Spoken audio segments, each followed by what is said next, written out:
স্বাভিমানী অসমীয়া হিচাপে অসমৰ সুসন্তান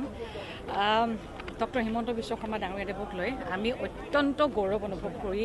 আগতেও আছিলোঁ আৰু আজি বেছি কিয় কৰিছোঁ যোৱাকালিৰ পৰা বিশেষকৈ কাৰণ আজিৰ দিনত যদি আমি চাওঁ সমগ্ৰ ভাৰতবৰ্ষৰ আনকি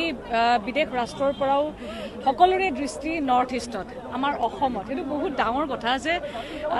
আজি নৰ্থ ইষ্টত এগৰাকী প্ৰভাৱশালী আমাৰ সুসন্তান নেতাই ইমান প্ৰভাৱ বিস্তাৰ কৰিছে যে নৰ্থ ইষ্টক নোচোৱাকৈ কোনেও আগবাঢ়ি যাবই নোৱাৰে সেইটো আমাৰ কাৰণে বহুত ডাঙৰ কথা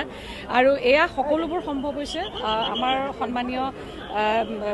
আমাৰ সকলোৰে শ্ৰদ্ধাৰ ডক্টৰ হিমন্ত বিশ্ব শৰ্মা ডাঙৰীয়াদেৱৰ যি দিন ৰাতি যি একাকাৰ কৰি কষ্ট কৰিছিলে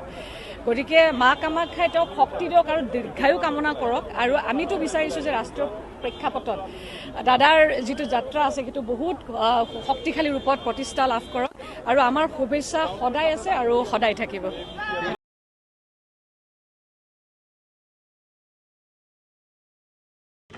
খানাপাৰা খেলপথাৰত আৰু আজি হিমন্ত বিশ্ব শৰ্মা ডাঙৰীয়াই আজি চিএম শপত ল'ব আপুনি ক'ৰ পৰা আহিছে শিলচৰৰ পৰা আহিছে বৰপেটা কনষ্টিটিউচন বৰপেটা তেতিয়াহ'লে আপোনাৰ ল'ব কাৰণে আহিছে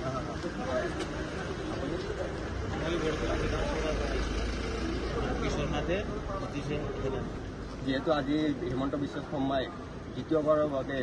চিএমৰ শপত ল'ব আপোনাৰ মতামত আমার মতামত কি আসামের মতামত এটা সবই খুব আনন্দিত এবং খুব খুশি এরকম সিএম আমাদের জন্য খুব প্রয়োজন